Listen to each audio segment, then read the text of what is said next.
Hey, what's up, everyone? If you live in the Northeast, northern part of the country, or a cold climate anywhere, you probably are changing a few things around your house and your car, basically based on the weather. So with me, as you might have guessed, I keep things in the car that I might need from time to time, and that can vary by the season. So it's not quite winter yet, but it's coming on us pretty quickly. So I was getting ready to make sure I have some things in my car for the winter that you know might come in handy. And there are a few caveats. I'm going to go over those in a minute or two. So here's my handy dandy graphics thing. One thing I would throw in there, and I forgot to add a snow brush slash scraper, but get a snow brush or scraper in there. Now, if you live in a place like New England or anywhere in the north, you put that in there. But a few other things I want you to maybe mention, keeping with you. One of them is some type of blanket in your car. I know wool blankets are pretty good to keep in there. They keep the heat in pretty well. But even if you can't get a decent wool blanket, get something, even if it's just a throw. You need to have something in your car. You never know when your car might break down. I don't care if you got a brand new, beautiful, fantastic car. Cars break down, cars get stuck, especially in bad snowy weather. Another thing I'd keep in as a backup would be like a Mylar space blanket. If you've never seen those, they're kind of like the foil looking things, and usually you can get them. They're like 6 or 7 feet by like 4 or 5 feet, and they're a different quality. So there are some that are, very, very good, and you'll pay a certain amount just for one. I think those are good. The ones I bought was actually like a package of them that ended up costing like $2 a piece. They're kind of like single use. They say you can reuse them, but ideally they're like single use blankets. So I have a few of those in my car. I have a blanket in my car, a throw. My wife's always cold, so I put it in there for her, but in a certain situation, it can come in handy. I don't typically wear gloves or hats very much unless I'm outside shoveling, but I do have an extra hat and gloves in my car. Another excellent thing to have are hot hands. If you don't know what those are, basically they're these little like sacks of I forget what's in them exactly, but you open them up, you shake them a little, or you squeeze them and shake them, and it causes a chemical reaction that can keep the bag warm for like 12 hours or something, and they really work wonders. It's not going to be the solution to all your problems if you're stuck in 0 degree temperatures, but it will help. And they make them for, larger ones for, like, say, to put on your back or something, and they have smaller ones for your hands, some for your shoes. So those are pretty good. Another thing, and I have a caveat on this, is a snow shovel. I have a folding snow shovel. I would say it folds down to about maybe 18 to 20 inches, and it extends to a little over 3 feet. So it's perfect to fit in the car. You're not going to want to shovel your driveway, but that's not what it's meant for. The whole thing is maybe you're at work, the parking lot's full of snow, you need to clear some light or fluffy snow in a while. It's the kind of thing that's pretty good to have, and it's about maybe 15 or 16 inches across. Now, I think that's a great thing to have, but in addition to that, I would also include a steel folding and trenching tool. Now, you might wonder, why would you want that? Because it's steel, so it's heavier. It has a pretty narrow shovel section, maybe only 6 to 8 inches. Why? It's not going to move that much snow, and you'd be correct. But the problem is sometimes snow has ice in it. There's a lot of slush, or it's kind of compacted and icy. You can use that to break through it because don't forget, it's steel. Sometimes they have a blade on the side. And if you got to really pick through some really, really packed snow and ice, the entrenching tool can do it, clear it out of the way, and then you can get in there with the shovel. So that's could be a very helpful thing, and you can get those pretty cheap. I know SOG makes them, Coughlin's. I think my model is a Coughlin's model, and it's pretty durable, and it was only about maybe $14 or $15 on Amazon. If you go on Amazon and type in either entrenching tool, folding shovel, you'll see a lot of really good options, probably for under $20 or $25. Another good thing to keep is a little bit of sand or kitty litter, just in case you need to gain a little traction. So you might be kind of in an icy area, might look like an ice rink. Throw some of that down, help you gain traction, get out of where you are. Another thing I like the idea of is some type of a signal or beacon. Now, you could use road flares. Those are good. Another thing I noticed that I think is pretty cool are these lights they have at Harbor Freight. Now, I can't speak to how well they work because I haven't used them, but they're shaped like a triangle. They're only a few dollars a piece, and they're shaped like a triangle.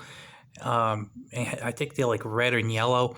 And it's a pretty good thing to maybe stick on your car or hang off your car, or maybe if you have a couple of them, you could put one on your car, one in the snow, just to kind of, if it's not snowing too much because that's going to get covered, just to kind of let people know that there's some distress going on in addition to your flashers, So that's a pretty good thing to have.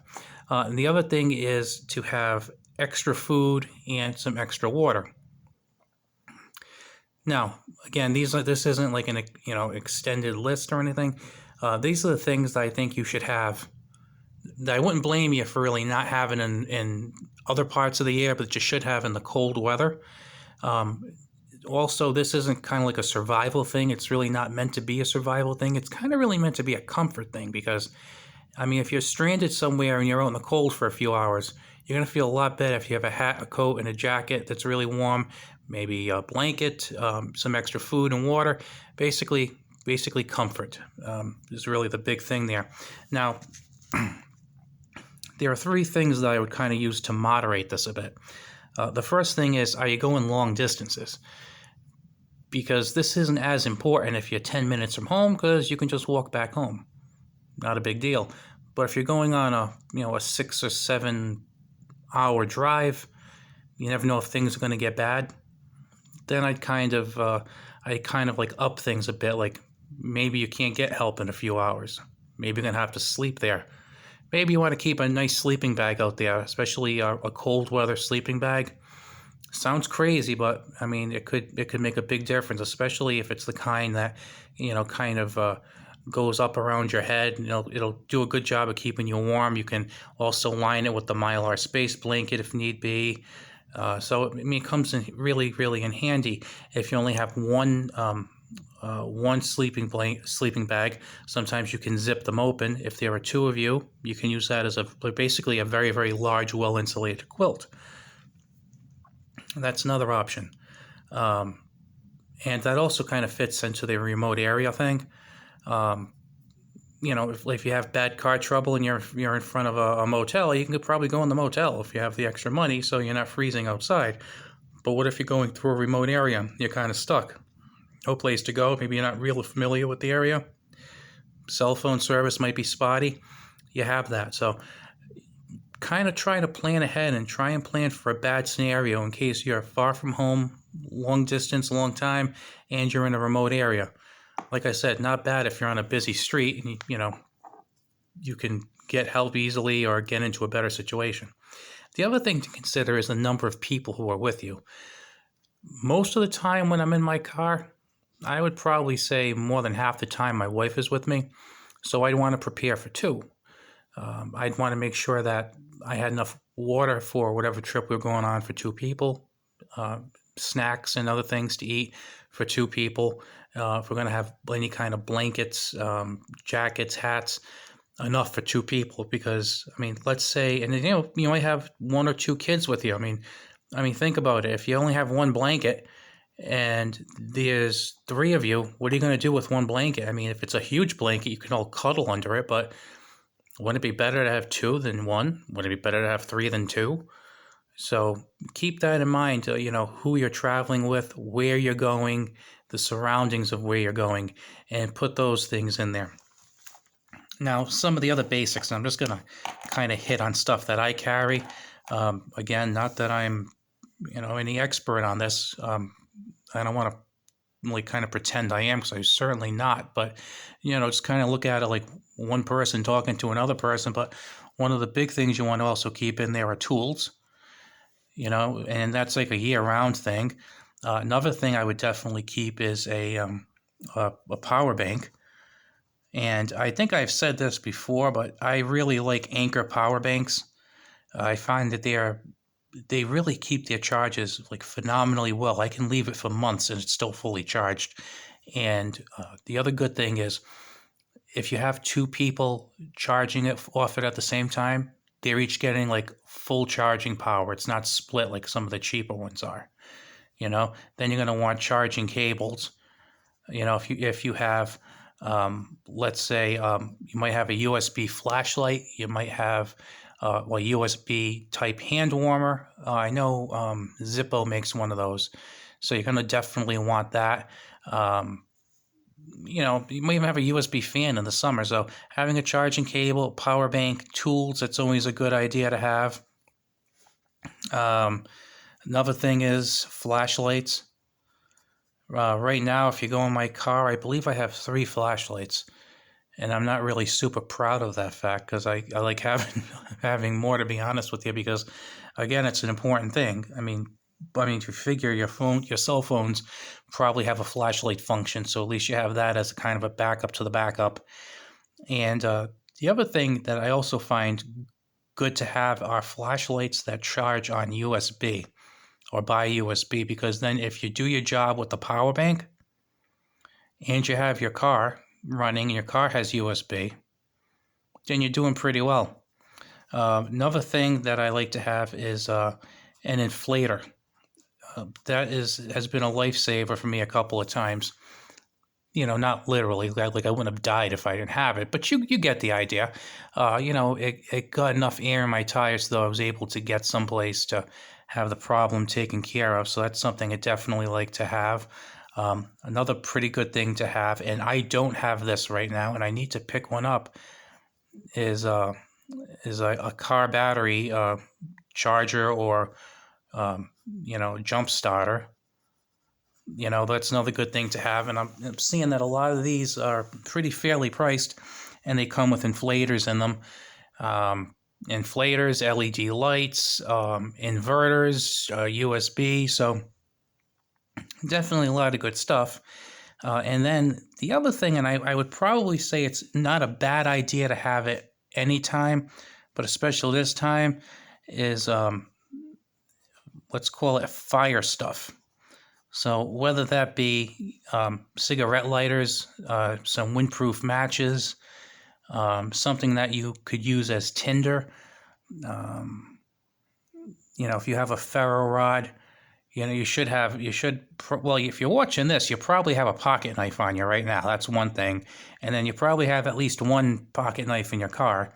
And then you probably also have some type of sharp edge tool in your tool bag or toolbox. So as long as you have an appropriate knife with an appropriate spine, you can set a fire with that and a ferro rod. So like I said, this isn't an exhaustive list, but it's something I wanted to bring up because if just one of you has a car breakdown and you remembered something that made your time in that car a little more comfortable, or maybe your spouse more comfortable, your children more comfortable, I kind of feel like it was a good idea. Like I did something pretty useful with my night and helped out a little bit. So here's a few things. And there are others. Especially in the winter. I mean, having layers is a good thing. So.